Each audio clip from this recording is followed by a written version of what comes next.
Un jour, vous vous regardez dans le miroir et vous ne reconnaissez plus tout à fait l'entrepreneur du royaume que vous vouliez être. Daniel avait exactement ce choix devant lui. Et il a choisi ni l'un ni l'autre. Il a choisi une troisième voie. Et cette troisième voie, je suis convaincu que c'est la plus sous-enseignée dans toute la Bible pour les entrepreneurs chrétiens du monde majoritaire. Peut-on vraiment entreprendre avec intégrité dans notre environnement? Pas de manière abstraite, concrètement, avec les redressements fiscaux arbitraires, avec des gens qui viennent chercher leur enveloppe, avec les marchés publics où la compétence n'est pas le premier critère, avec les clients qui vous demandent de falsifier une facture, avec les partenaires qui vous proposent de partager quelque chose que vous n'avez pas déclaré, avec la politique interne dans votre propre organisation, comme les jeux d'alliance, les informations qu'on retient, les personnes qu'on favorise selon leurs liens qu'on a avec elles plutôt que selon leurs compétences. On nous a appris à être saints. Personne nous a appris à être saints dans un système corrompu tout en restant compétitif. C'est le gouffre le plus douloureux que j'observe chez les entrepreneurs du royaume. Ils ont la foi, ils ont la vision, ils ont même maintenant la méthode. Et puis ils se retrouvent face à un système dont les règles non écrites contredisent tout ce qu'ils ont appris à l'église. Et là, deux réflexes dangereux apparaissent. Le premier réflexe, c'est de fuir. Rester dans des environnements chrétiens protégés où tout le monde joue selon les mêmes règles. Ne jamais vraiment entrer dans le marché séculier. Construire une petite bulle d'intégrité et y rester. C'est confortable, mais stérile. Le deuxième réflexe, c'est se fondre. C'est dire, c'est comme ça que ça marche ici, et adopter progressivement les règles du système. Pas d'un coup, millimètre par millimètre. Une petite concession, puis une autre, puis un jour vous regardez dans le miroir et vous ne reconnaissez plus tout à fait l'entrepreneur du royaume que vous vouliez être. Daniel avait exactement ce choix devant lui. Et il a choisi ni l'un ni l'autre. Il a choisi une troisième voie. Et cette troisième voie, je suis convaincu que c'est la plus sous-enseignée dans toute la Bible pour les entrepreneurs chrétiens du monde majoritaire. Je suis Gildas Tanko et bienvenue sur Rigor Web Podcast.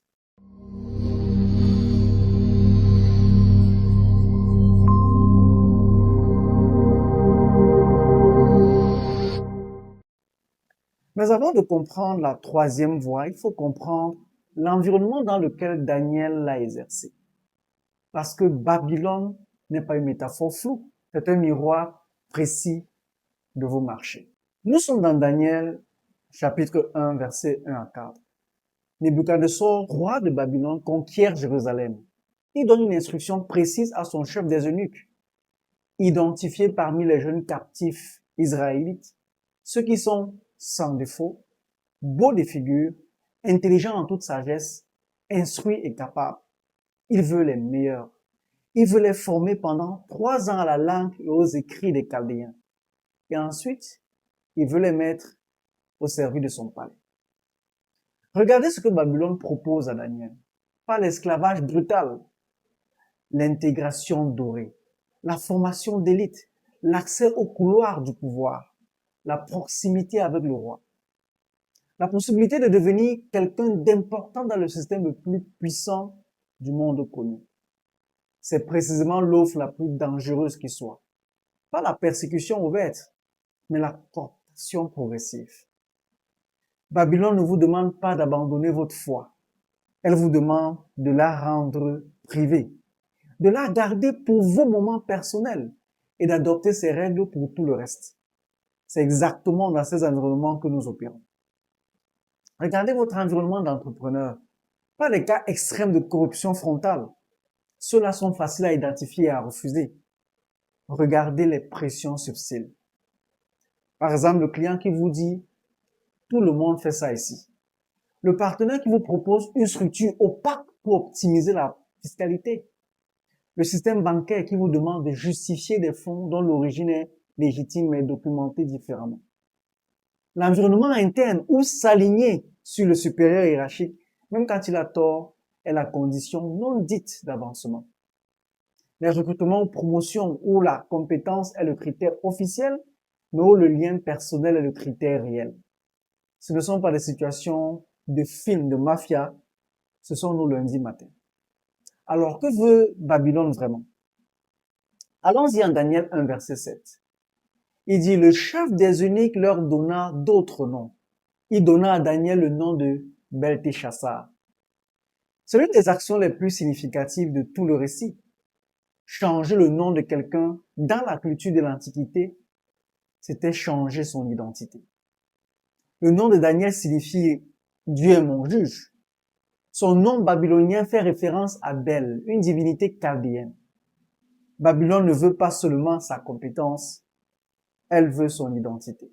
C'est exactement ce que veut tout système corrompu de la personne intègre qui l'embauche. Pas seulement son travail, son âme, sa manière de penser, son cadre de référence, jusqu'à ce que ses décisions soient indiscernables de celles de quelqu'un qui n'a pas de Dieu. Et voici le point le plus important. Daniel accepte de nouveaux noms. Il ne fait pas de scandale sur son identité. Il laisse Babylone l'appeler Beltéchassar. Mais il ne laisse pas Babylone lui dire qui il est vraiment. Donc écoutez, il y a des batailles que vous choisissez de ne pas mener. Et il y a des lignes que vous ne franchissez jamais. Savoir faire la différence entre les deux, c'est la sagesse de Daniel. Maintenant, entrons dans les 3 lignes rouges. Les 3 endroits précis où Daniel a dit non. Et comment cette capacité à dire non lui a donné une autorité que personne ne pouvait lui retirer. Donc, les lignes rouges de Daniel ne sont pas des règles imposées de l'extérieur. Ce sont des décisions intérieures prises avant que la pression arrive. C'est ça la clé. Daniel ne décide pas au moment de la crise ce qu'il va faire. Il a déjà décidé. La pression ne le trouve pas en train de délibérer. Elle le trouve en terrain déjà balisé. C'est le premier enseignement avant même d'entrer dans les 3 lignes rouges. Vos lignes rouges doivent être définies dans le calme, pas dans la tempête. Celui qui attend d'être face à la tentation pour décider de ses limites a déjà perdu la moitié de la bataille. La ligne 1, c'est l'identité. Daniel 1, verset 8 nous dit ceci. Daniel résolut dans son cœur de ne pas se souiller avec les mets du roi. Dès le premier chapitre, avant toute confrontation publique, avant la fournaise et avant les lions, Daniel prend une décision silencieuse, intérieure et personnelle. Il ne mange pas les mets du roi. Ce n'est pas un geste spectaculaire, c'est une résolution du cœur. Les mets du roi représentent la nourriture offerte aux idoles de Babylone, ce qui était consacré à un autre Dieu, ce qui violait les lois alimentaires d'Israël. En refusant, Daniel dit une seule chose. Ce que je mets dans ma bouche, dans mon esprit, dans mon âme, ça m'appartient. Babylone peut avoir mon temps, ma compétence, mon intelligence. Elle ne peut pas avoir ce qui forme mon identité profonde. Dans votre environnement, on rencontre les réunions où l'on vous demande de valider des informations que vous savez inexactes. Les rapports que vous signez en sachant qu'ils embellissent la réalité. Les conversations dans lesquelles vous participez au dénigrement d'un collègue ou d'un concurrent pour vous positionner favorablement. Les contenus que vous consommez régulièrement et qui façonnent progressivement votre vision du succès, de la richesse des relations, au point que vous ne savez plus distinguer vos valeurs de celles du flux ambiant. Alors, c'est quoi la ligne rouge ici? Ce que vous laissez entrer dans votre âme forme ce que vous devenez. Votre identité spirituelle n'est pas négociable, même en privé, même quand personne ne regarde. Si vous la franchissez, vous perdez d'abord votre boussole intérieure. Ensuite, vos décisions changent. Personne ne le voit au début, mais vous le savez. Ce qui nous amène à la ligne de l'excellence. Daniel 6, verset 4 dit, les gouverneurs et les satrapes cherchaient à trouver un motif d'accusation contre Daniel, mais ils ne purent trouver aucun motif. Plusieurs années ont passé. Daniel est maintenant numéro 2 du royaume sous Darius. Ses ennemis veulent l'éliminer politiquement.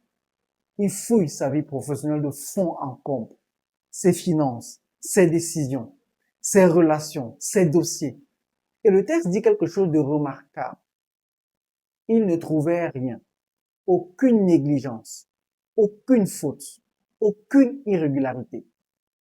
L'excellence de Daniel n'était pas performative, c'était structurel. Elle ne dépendait pas de qui regardait. Elle ne variait pas selon que le roi était bienveillant ou hostile. Elle était constante parce qu'elle était ancrée dans une conviction.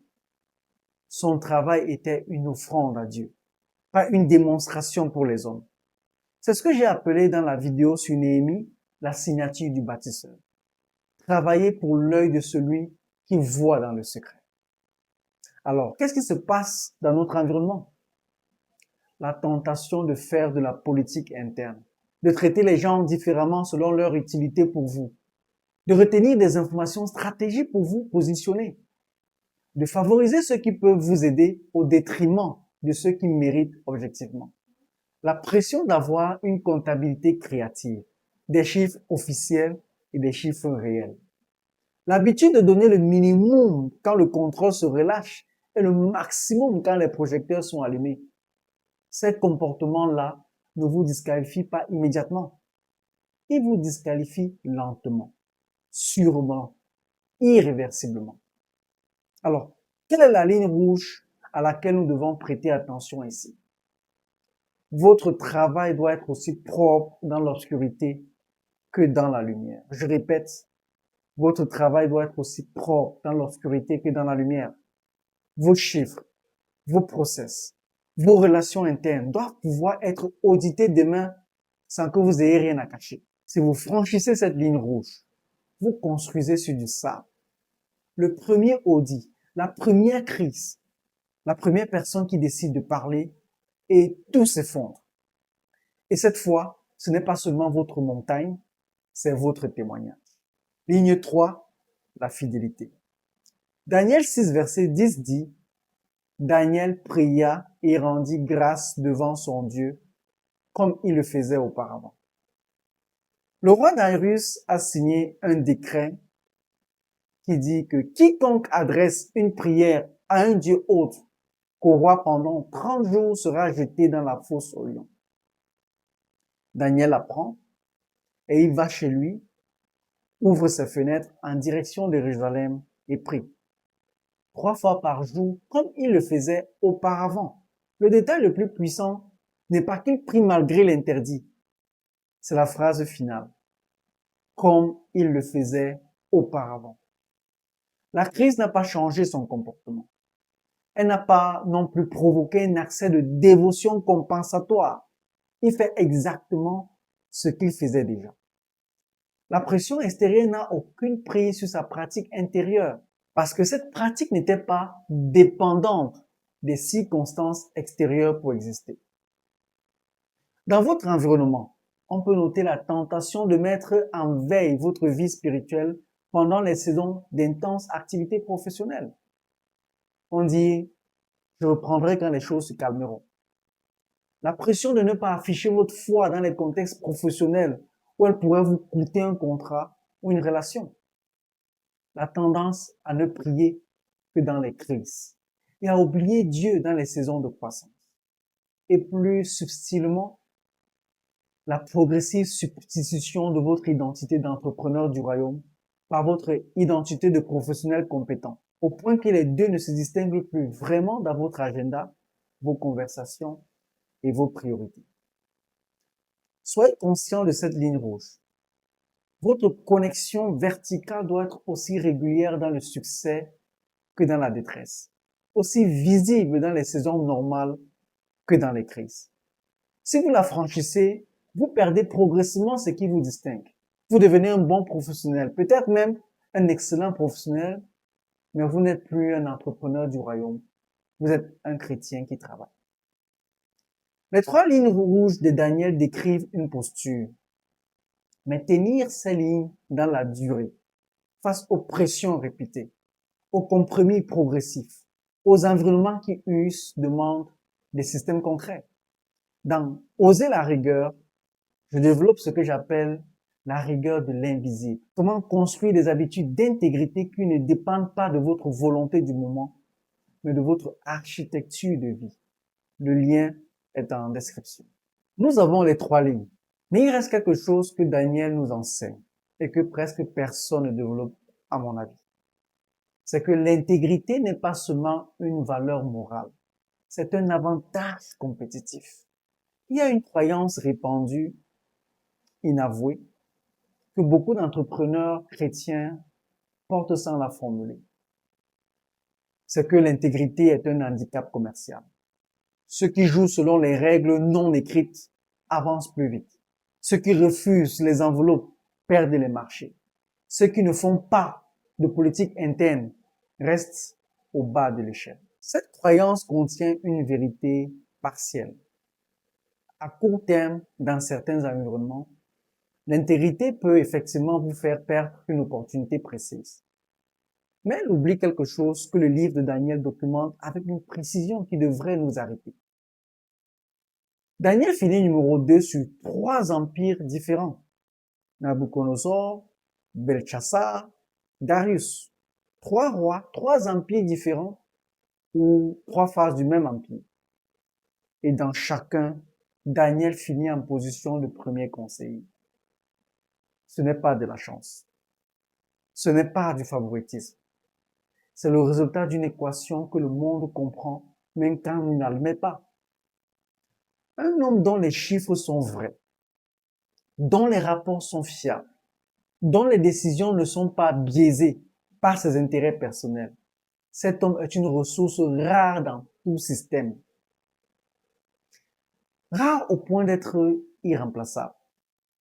Dans un environnement où tout le monde joue, celui qui ne joue pas crée une valeur que personne d'autre ne peut offrir.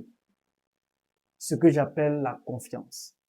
Et la confiance dans les affaires comme dans la politique est la ressource la plus précieuse et la plus difficile à construire.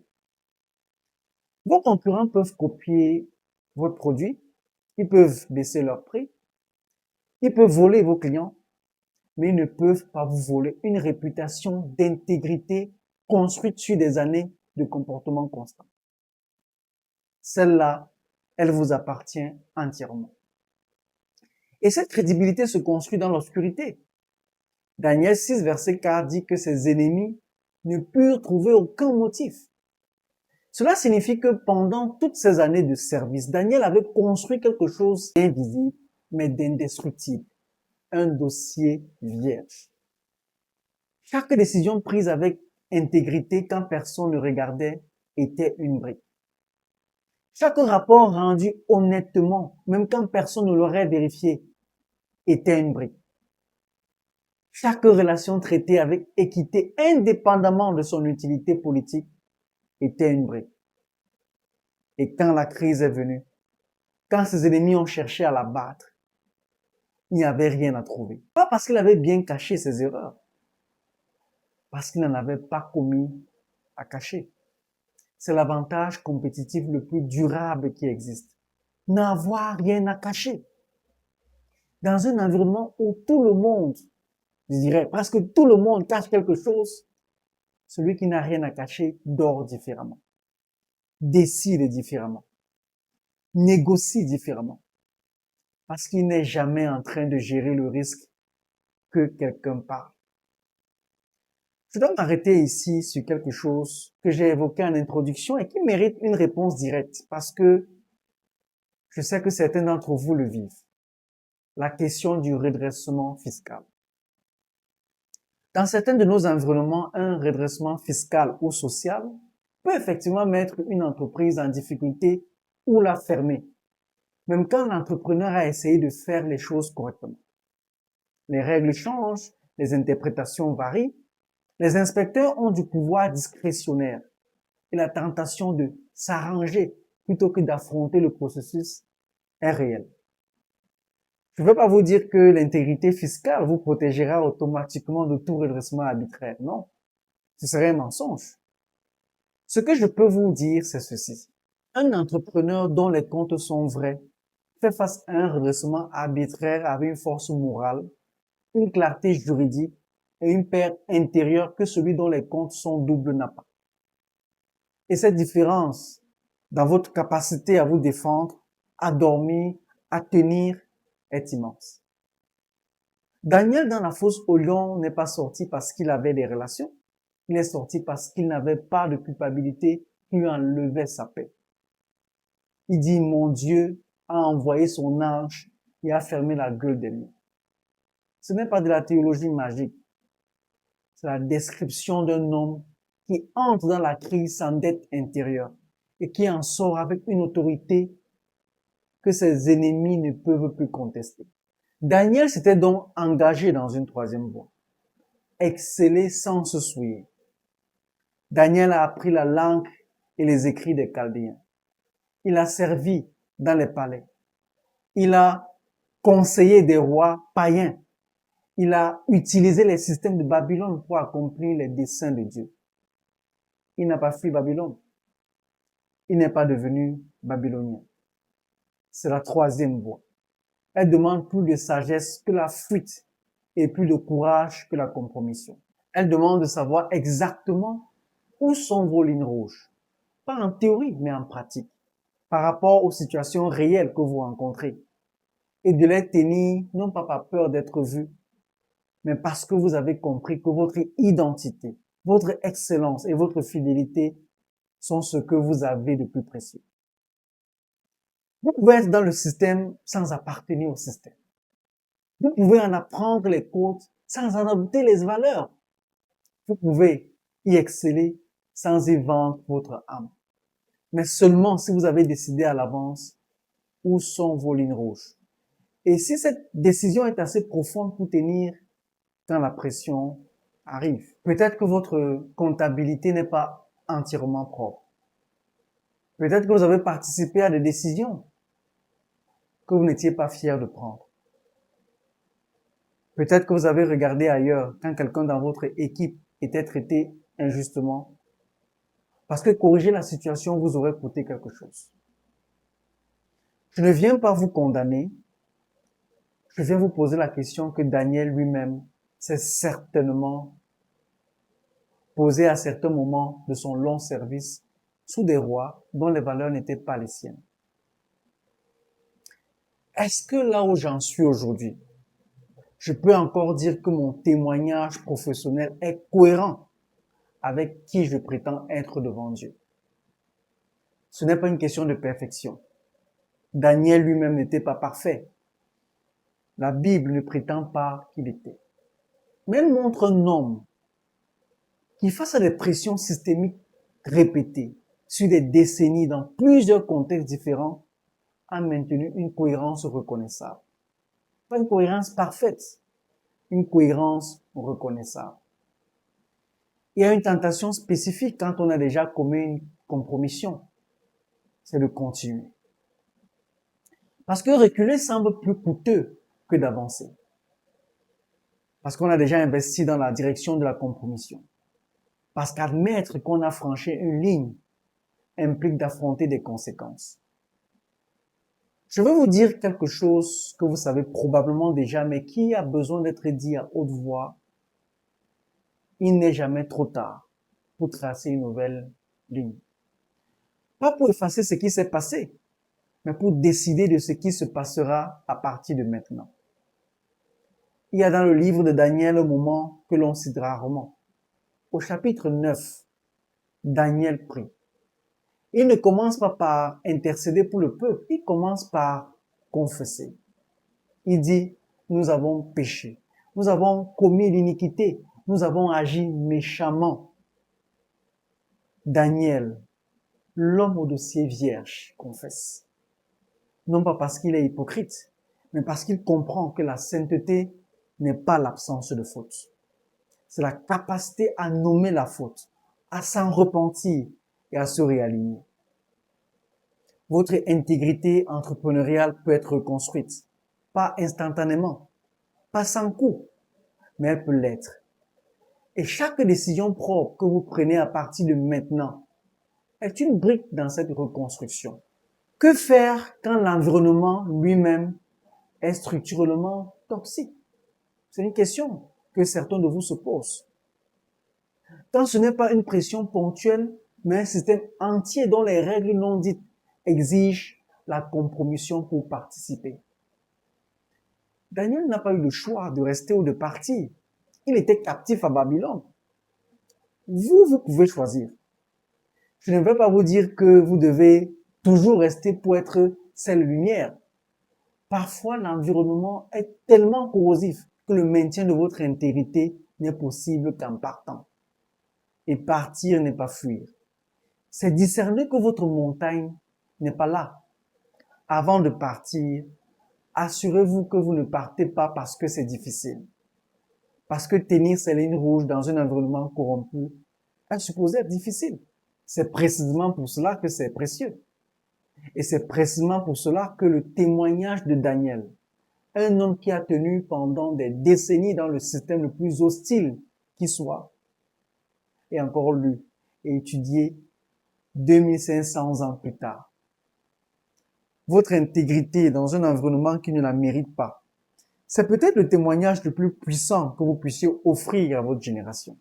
Daniel est jeté dans la fosse au lion, pas pour avoir mal fait son travail, précisément parce qu'il avait trop bien fait, au point que ses ennemis n'avaient aucun levier contre lui, sauf sa fidélité à Dieu. Il y a quelque chose de profondément libérateur dans cette logique. Si la seule chose que vos ennemis peuvent trouver contre vous est que vous priez, vous avez gagné. Pas la bataille du moment, peut-être, mais la guerre de votre intégrité. Daniel 6, verset 23 nous dit, « Le roi fut très joyeux et ordonna qu'on retirât Daniel de la fosse. Daniel fut retiré de la fosse et on ne trouva sur lui aucune blessure, parce qu'il avait eu confiance en son Dieu. Je ne vous promets pas que vous ne serez jamais jeté dans la fosse. Je vous promets que si vous entrez dans la fosse sans culpabilité, les lignes rouges tenues, la conscience claire, Dieu comme partenaire actif, vous en sortez différemment, avec une autorité que la fosse elle-même n'a pas pu entamer. Daniel 6, verset 28 nous rapporte ceci. Ce Daniel prospéra sous le règne de Darius et sous le règne de Cyrus le Persan. Il a duré. Il a traversé 3 régimes. Il a survécu à ses ennemis. Il a prospéré. Pas malgré son intégrité, grâce à elle. Alors définissez vos 3 lignes rouges. Tenez-les et laissez Dieu faire le reste. Avant de fermer cette vidéo, une seule chose. Prenez une feuille et écrivez 3 phrases qui commencent par « Je ne ferai jamais », 3 points de suspension, par rapport à votre contexte professionnel précis. Pas des généralités, mais des situations concrètes que vous avez déjà rencontrées ou que vous savez que vous allez rencontrer. Ce sont vos 3 lignes rouges. Gardez-les, relisez-les avant les décisions importantes et construisez sur cette fondation. Si vous voulez aller plus loin, construisez des systèmes concrets d'intégrité qui tiennent dans la durée sans dépendre de votre volonté du moment. Mon livre « Oser la rigueur » vous donne des outils. Le lien est en description. La prochaine et dernière vidéo de cette série, nous allons parler de profondeur. Parce qu'après la permission, le discernement, la direction, la méthode et la protection, il reste une question. Pas sur ce que vous faites, sur qui vous devenez en le faisant, et ce que vous laisserez derrière vous quand vous aurez fini.